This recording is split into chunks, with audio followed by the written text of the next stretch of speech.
Hi guys, welcome to our channel Telugu audio stories with Maithri. నా ఛానల్ని ఎవరైనా ఫస్ట్ టైం చూస్తున్నట్టయితే తప్పకుండా లైక్ చేయండి, షేర్ చేయండి అండ్ సబ్స్క్రైబ్ చేసుకోండి. నా ఇష్టసఖి పార్ట్ 30. ఇక లేట్ చేయకుండా స్టోరీలోకి వెళ్ళిపోదాం. ఒక మాట ముందే చెప్తే నేను ఇంటి నుంచి తెచ్చుకునేదాన్ని కదా. పైగా నేను పర్మిషన్ లేకుండా మీ క్యాబిన్ లోకి వచ్చానని అరుస్తున్నాడు ఆ మేనేజర్ సుందరం అంటుంది కోపం ఏడుపు కలిసిన గొంతుతో ఈషిక. ఆమె కళ్ళల్లో వాటర్ చూడగానే బాధ అనిపించింది దేవాంశ్కి. వెంటనే ఓకే ఓకే రిలాక్స్, నేను సుందరంతో మాట్లాడతాను అంటూ కాల్ చేసి ఏదో మాట్లాడాడు.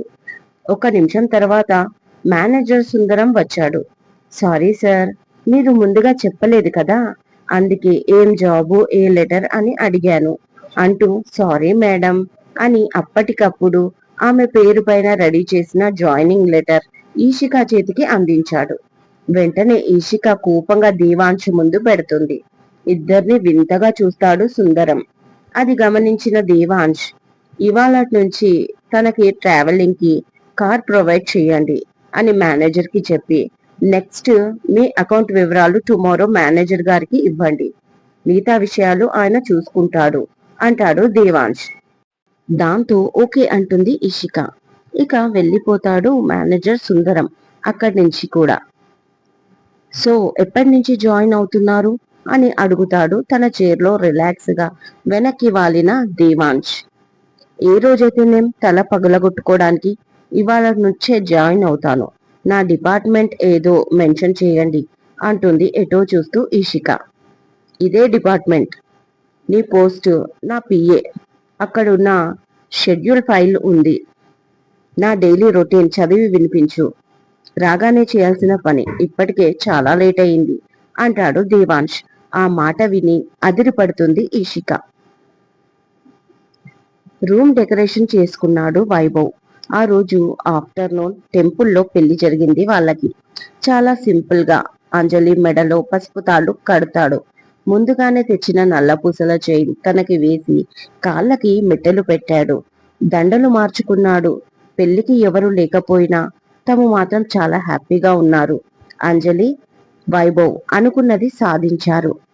అంజలి తనకు చిన్నప్పటి క్రష్, తనని చూడాలి మాట్లాడాలి అనే వంకతో ఈషిక వాళ్ళ ఇంటికి వెళ్ళేవాడు. ఈషిక వాళ్ళ ఇంటి వెనకాలే వీళ్ళ అమ్మమ్మ వాళ్ళది పెద్ద ఇల్లు ఉండేది. చిన్నప్పుడు కలిసి ఆడుకునేవాళ్ళు. తనది ఈషికది సేమ్ ఏజ్.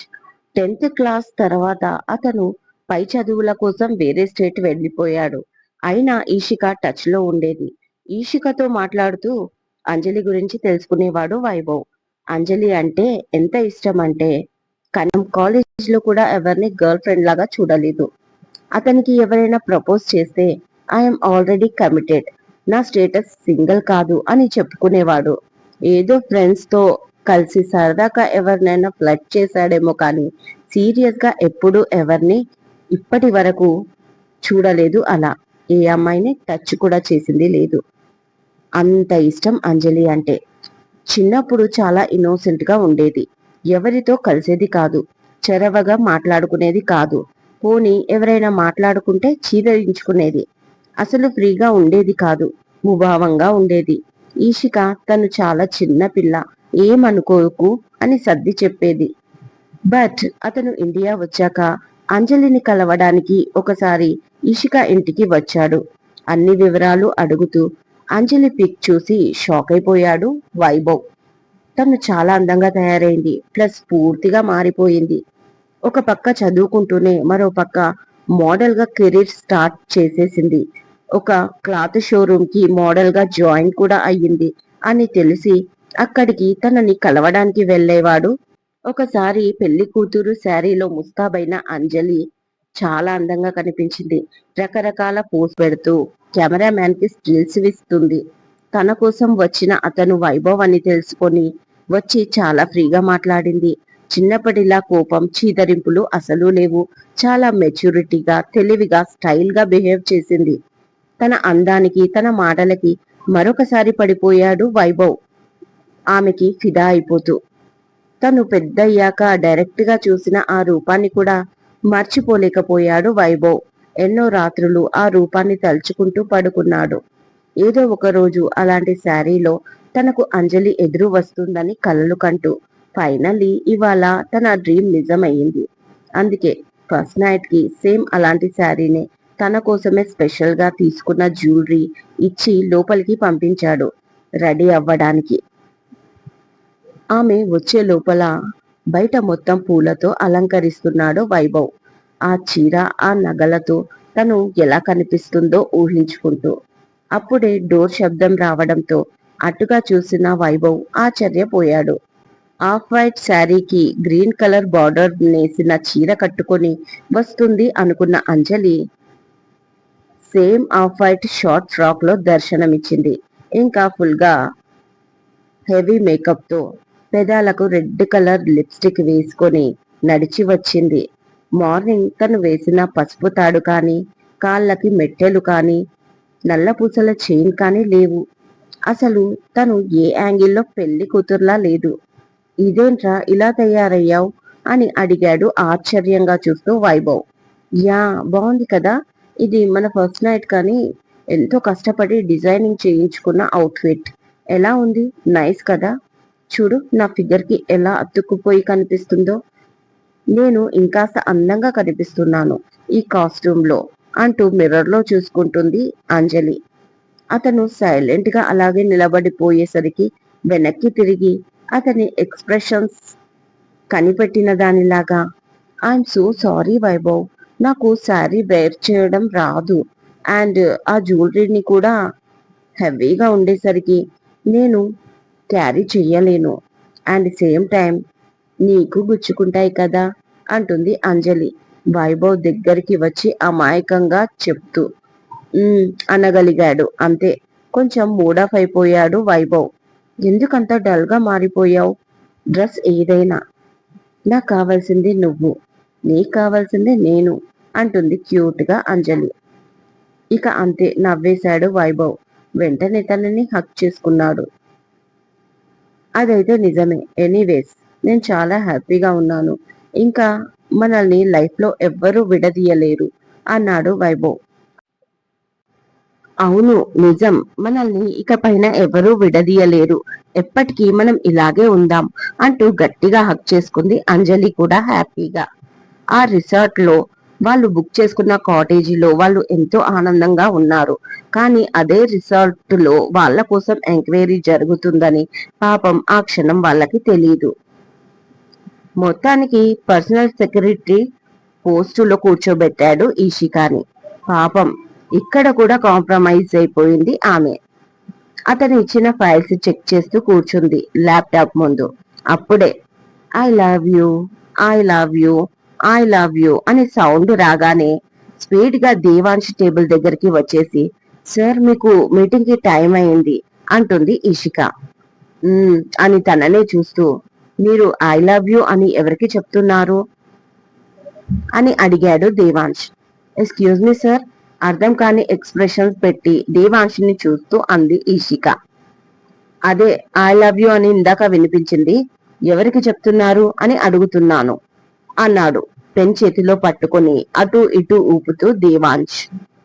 ఓకే, అది మీరిచ్చిన ఫైల్ ప్రకారం చేస్తున్నాను సార్. 11:30కి మీకు మీటింగ్ ఉంది, సో అలారం సెట్ చేసుకున్నాను. ఆ టైంకి అలారం సౌండ్ అలా వస్తుంది నా వాచ్ లో అంటుంది తల వంచుకొని ఈషిక. నైస్ ప్రోడక్ట్, ఎవరిచ్చారు, మీ బాయ్ ఫ్రెండా అని అడిగాడు దేవాంశ్. ఎవరైతే ఈయనకెందుకు అని మనసులో చికాకుగా అనుకుంటూ, అవును సార్ నా బాయ్ ఫ్రెండ్ ఇచ్చాడు అంటుంది ఈషిక. ఓకే, అతని పేరేంటి అని అడిగాడు దేవాంశ్. అబ్బా ఇప్పుడు పేరు కూడా కావాలా అని మనసులో తిట్టుకుంటూ 4 సెకండ్లు ఆలోచించి, జాన్ అబ్రహం అంటుంది ఈషిక. జాన్ అబ్రహమా, ఓకే గుడ్. ఇంతకీ జాన్ అబ్రహం అని చెప్పావు, అతను క్రిస్టియనా ముస్లిమా అని అడిగాడు దేవాంశ్. ఆ మాటకు తెల్లబోయింది ఈషిక. అసలు అర్థమే కాలేదు తనకి. తన చూపుల్ని అర్థం చేసుకున్న దేవాంశ్, అంటే జాన్ అనేది క్రిస్టియన్స్ పెట్టుకుంటారు, అబ్రహం అనేది ముస్లిం నేమ్ కదా, అందుకని అడుగుతున్నాను అన్నాడు దేవాంశ్. బాబోయ్, నేనెప్పుడు ఇలా ఆలోచించలేదు. నిజమే కదా, ఈ పేరులో ఇంత లాజిక్ ఉందా? బాలీవుడ్ హీరో జాన్ అబ్రహం పేరులో హిందూ ముస్లిం రెండు పేర్లు కలిపి ఉన్నాయా అని మనసులో ఆశ్చర్యపోతూనే వెంటనే తేరుకొని, అంటే జాన్ వాళ్ళ మదర్ క్రిస్టియన్, ఫాదర్ ముస్లిం, సో అలా పెట్టారంట. నేను అడిగినప్పుడు ఇలాగే చెప్పాడు అంటుంది ఇన్నోసెంట్ గా ఫేస్ పెట్టుకొని ఈషిక. వెరీ నైస్ అని నవ్వాడు దేవాంశ్. తనకు కావలసిన సమాధానం వచ్చింది అని మనసులో అనుకుంటూ. ఓకే, మీటింగ్ టైం అయింది అంటూ పైకి లేచాడు దేవాంశ్. ఓకే సార్ అంటూ ఇషిక కూడా అతన్ని అనుసరించింది. ఆఫీస్ లో మీటింగ్ కంప్లీట్ అవ్వగానే మరొక మీటింగ్ కోసం హోటల్ కి వెళ్ళడానికి బయటికి వచ్చారు ఇద్దరు. దేవాంశ్ కార్ దగ్గరికి రాగానే డ్రైవర్ డోర్ ఓపెన్ చేసి పట్టుకున్నాడు. దేవాంశ్ బ్యాక్ సీట్ లో ఎక్కి కూర్చున్నాడు. ఇక వెంటనే ఈషిక వెళ్లి డ్రైవర్ పక్క సీట్ లో కూర్చోడానికి డోర్ ఓపెన్ చేసింది, ఫ్రంట్ సైడ్. వెంటనే దేవాంశ్, మిస్ ఈషిక ఇక్కడ కూర్చోండి అంటూ తన పక్క సీట్ చూపించాడు. ఇట్స్ ఓకే సార్, నేను ఇక్కడ కంఫర్ట్ గానే ఉన్నాను అంటుంది ఈషిక. ఇక అంతే కోపంగా చూశాడు తన వంక. అతన్ని కోపం చూడగానే ఒక క్షణం భయం వేసింది ఆమెకి. వెంటనే డోర్ క్లోజ్ చేసి బ్యాక్ సీట్ లో వచ్చి కూర్చుంది అతన్ని పక్కన. ఏంటి ఓవర్ చేస్తున్నావు? నువ్వు ఇక్కడ ఒక ఎంప్లాయీ లాగా వర్క్ చేస్తూ ఉండొచ్చు, కానీ మిఠల్ వంశానికి చెందిన కోడల్వి, ఆ విషయం మర్చిపోకు, కాస్త హద్దుల్లో ఉండు అన్నాడు కోపంగా దేవాంశ్. వాట్, కమ్ అగైన్ అంది నవ్వుతూ ఈషిక. వెంటనే పెళ్లి ఎలా జరిగినా నువ్వున్నది మా ఇంటి కోడలి స్థానంలో, కాబట్టి ఆ స్థానానికి అంత ప్రాముఖ్యత ఉంది. అది నీకు ఎప్పటికీ అర్థం కాదు, ఎందుకంటే ఆ స్థానానికి ఉన్న విలువ అండ్ సేమ్ టైం ఆ విలువ నీది కాదు అన్నాడు దేవాంశ్. అంతే కోపంతో, ఎంత ప్రాముఖ్యత ఉన్నా నాకు అవసరం లేదు సార్ ఆ స్థానం. మీ ప్రాముఖ్యత మీ దగ్గరే పెట్టుకోండి. ఎందుకు పనికిరాని గడ్డిపోచ కూడా వినాయకుని పూజలో ప్రముఖ పాత్ర పోషిస్తుంది. దాన్ని బట్టి అర్థం చేసుకోండి. ఈ ప్రపంచంలో పనికిరానిది ఏదీ సృష్టించలేదు ఆ దేవుడు. ఎదుటి వాళ్ళని చులకనగా చూడడం మానుకోండి మిస్టర్ మిత్తల్ అంటుంది కోపంగా ఈషిక.